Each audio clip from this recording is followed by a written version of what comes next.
Good morning.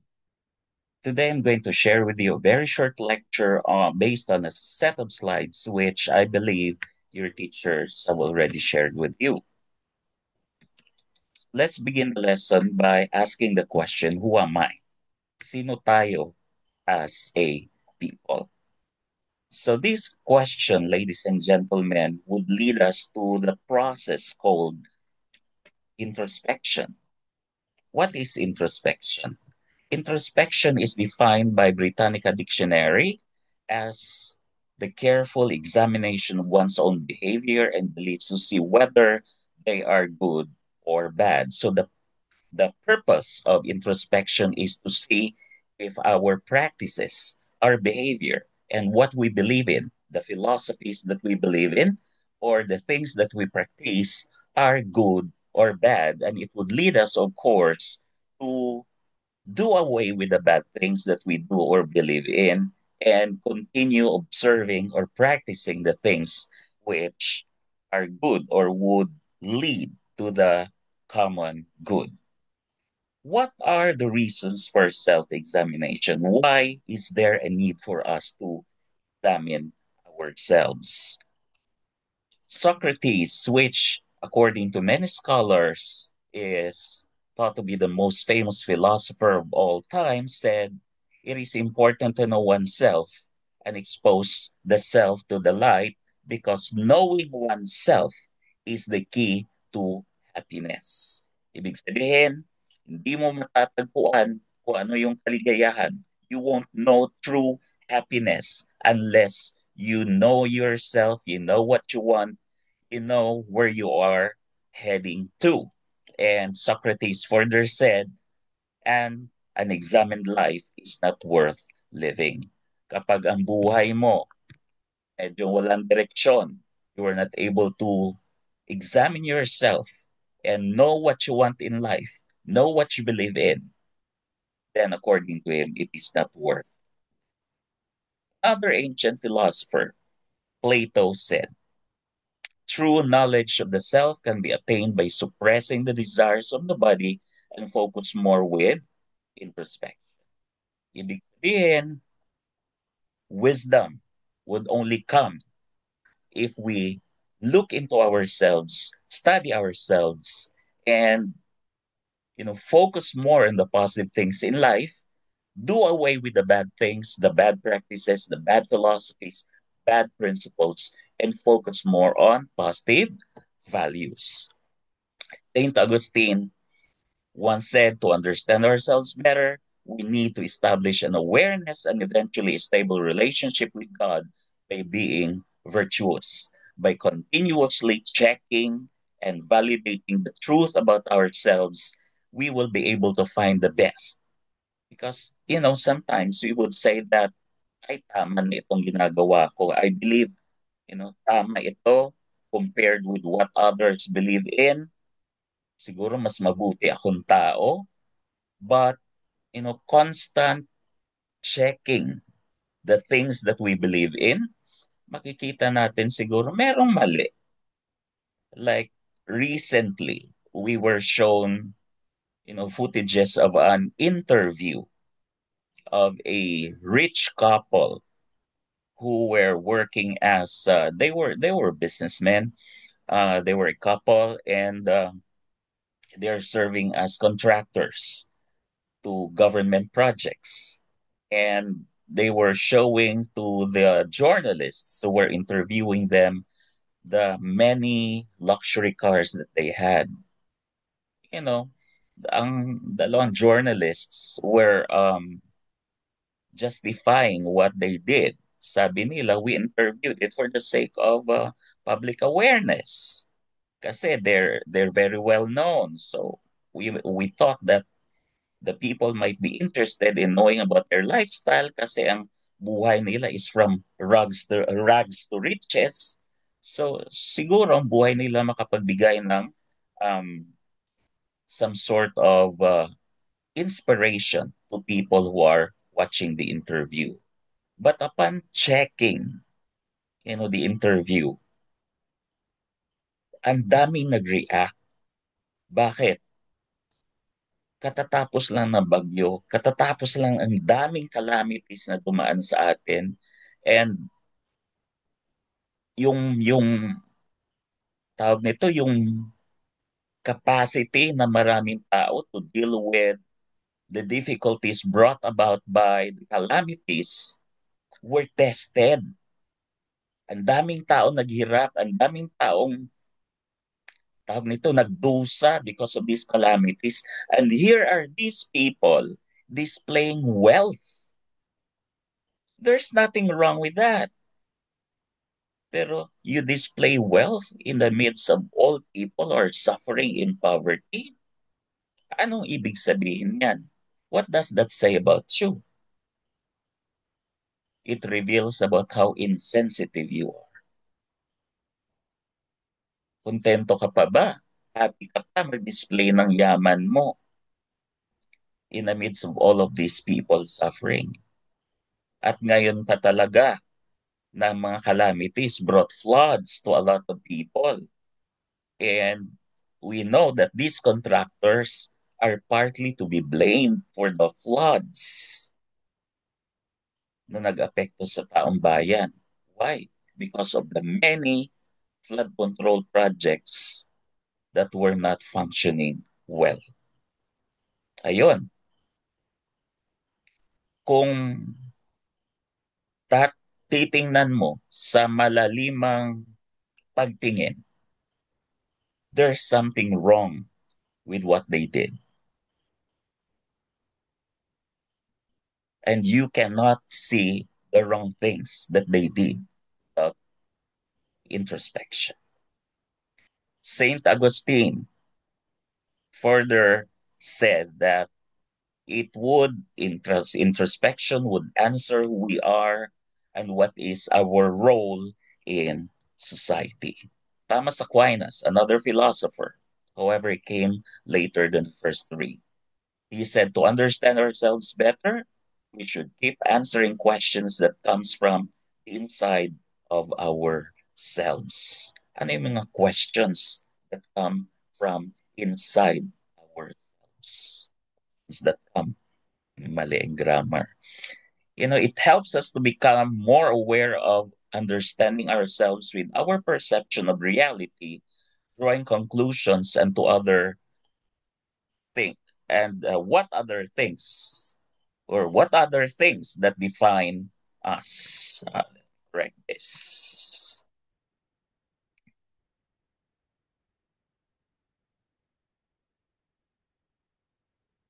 So what are we as a people? Ano ba talaga yung Pilipino? Ang Pilipinas ay matatagpuan sa Asia, particularly East Asia. So kasama natin dyan sa Eastern Asia, yung Japan, Korea, China, Taiwan, Indonesia, Malaysia, Singapore. Nandun tayo. Sila sa Northeast Asia, tayo naman sa Southeast Asia. Pero if we would take a look at these Eastern peoples, meron tayong something in common. May mga practices tayo and beliefs which we share with these other Asian peoples. Number one, ang mga Asiano, we emphasize community and family. Kaya nga, when you go to America, when you go to European countries, Western Europe in particular, it's not common for people to live with their, you know, grannies, grandpies. Hindi sila sanay na ang pamilya nila malaki, extended, so that they're used to having a nuclear family na pag tumanda na yung lola at lola, they would put the lola and lola in the nursing homes. Ganon sila. And tingin natin sa dyan ay mali. Bakit? Because we think that putting our old people in nursing homes would isolate them. And it is a cruel thing to isolate old people. Because the older we get, the more closer we should be to our family, to comfort us in our aches. Sumasakit na yung mga kasukasuan mo. You need to talk to more people kasi you get more lonely when you get older. So hindi talaga natin maisip as a people na ilalagay natin yung mga matatanda sa nursing homes. We would rather live with them however big the family becomes. And number two, the Asians prioritize societal obligation and respect for traditions. Ayan, makitradisyon tayo. We won't leave home without asking permission. When we come home, we kiss the hands of the elderly. We prioritize societal obligation. Ano ba yung obligasyon ko sa society? Also, disiplinado. Tingnan mo yung mga Japanese. And hardworking. Aside from that, we are known for frugality, educational achievement. Hmm. You go to a Filipino home, tingnan mo sa wall. Kung nandyan ka sa, if you are in the dining hall, makikita mo dyan, picture ng The Last Supper. Pero pag nandun ka na sa may sala, sa may living room, makikita mo dyan, ano, diploma ng mga anak. Because we put so much emphasis on that. Sabi ng Asiano, sabi ng Philippine in particular, that is the only wealth that cannot be taken away from us by anybody.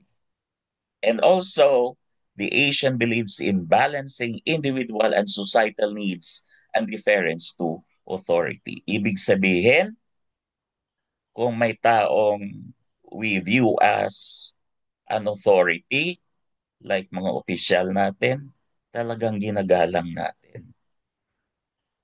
Tawag natin sa mga barangay captain natin, tatay, si Apo, si Manoy, Manong, kahit na hindi pa kayo nagkakilala, nag-aaway kayo sa bus, tawag mo, kuya, ate, pag nagsisigawan na yan, but they call each other kuya and ate. It's because ganyan tayo as an Asian people.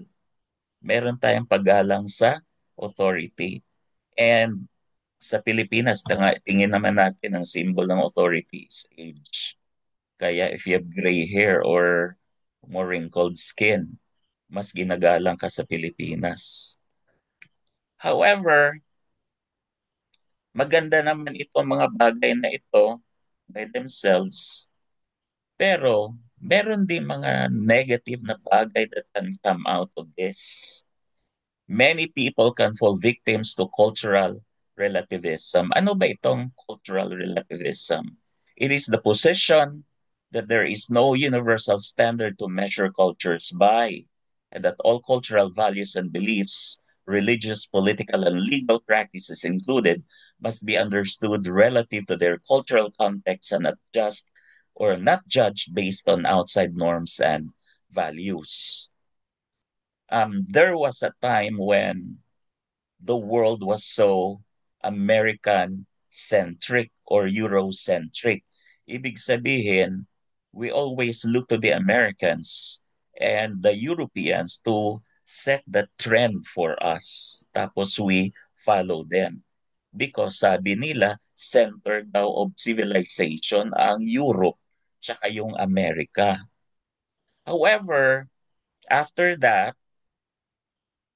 naging nag naging uso or nag-take ng center stage itong study ng cultural relativism na ibig sabihin um hindi ibig sabihin na pag American ka or puti ka tama ka kasi may mga bagay din daw which are Asian and Eastern pero tama rin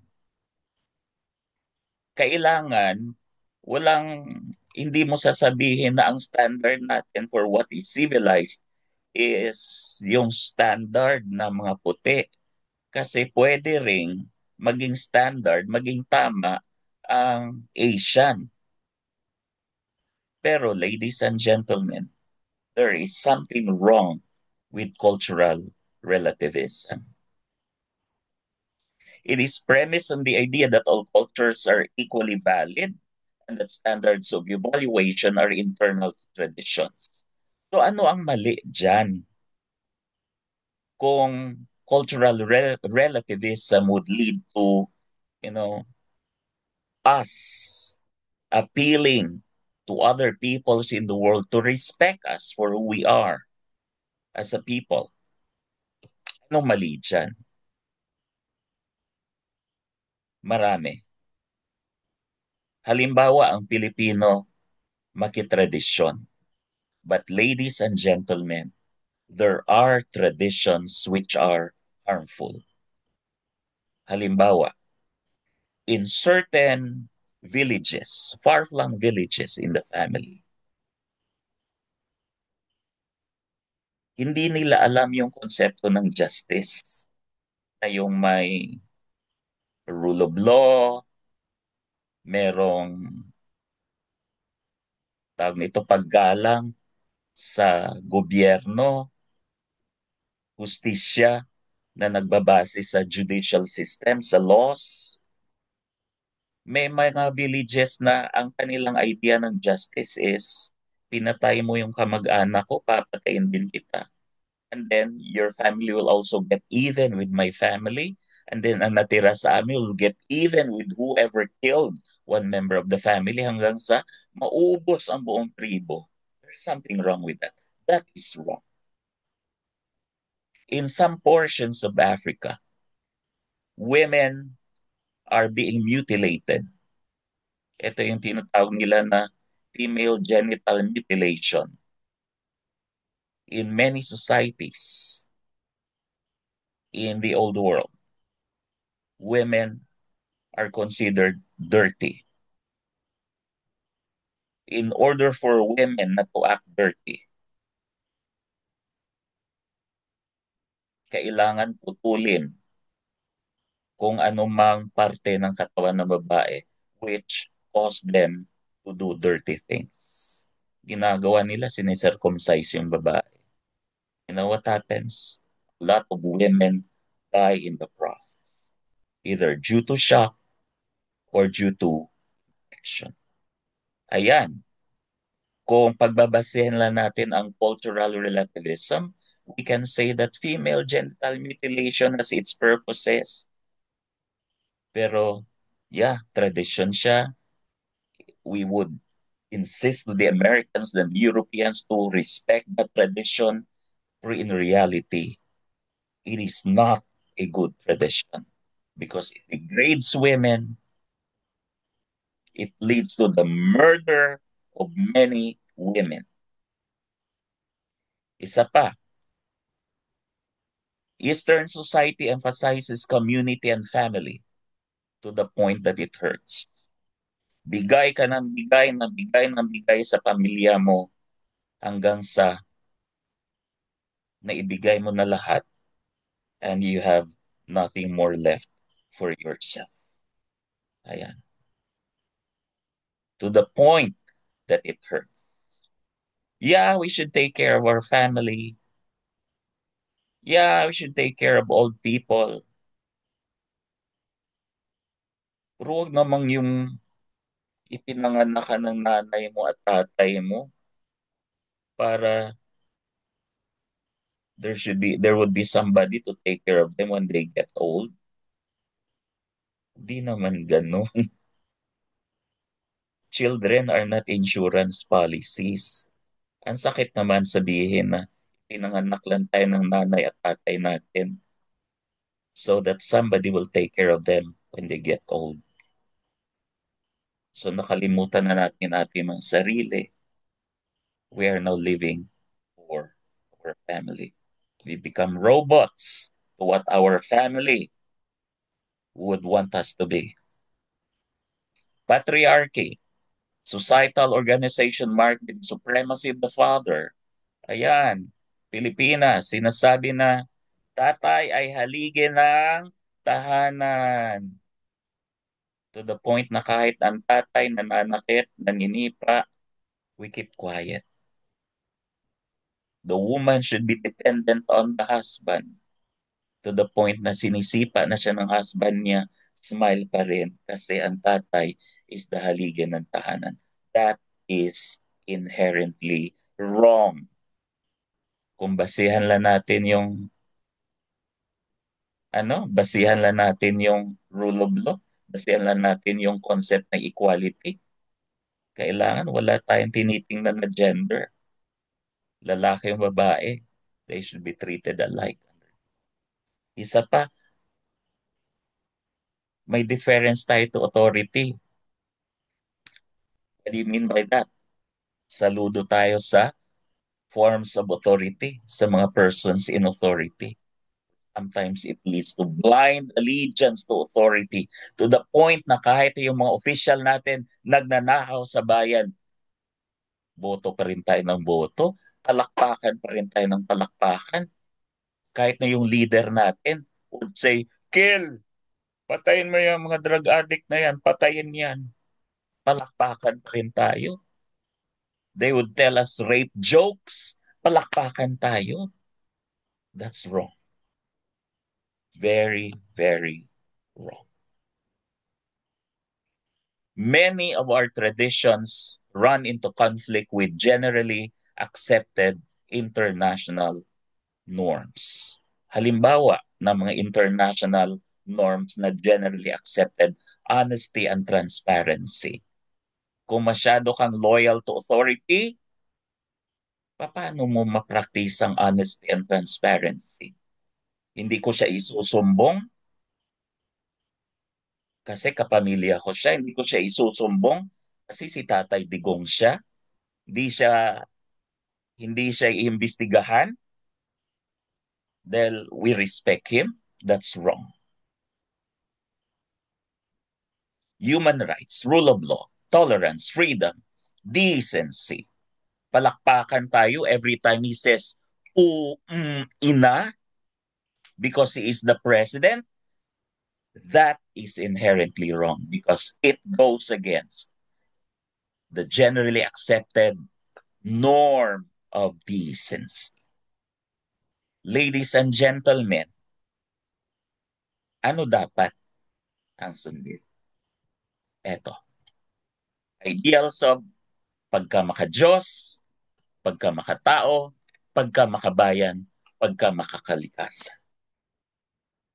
I think there's nothing wrong with these if these are practiced in accordance with generally accepted international norms.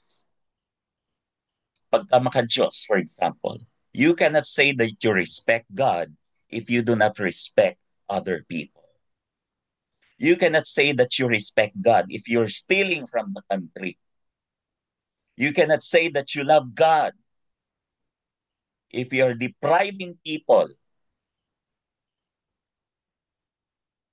of the very services that they need.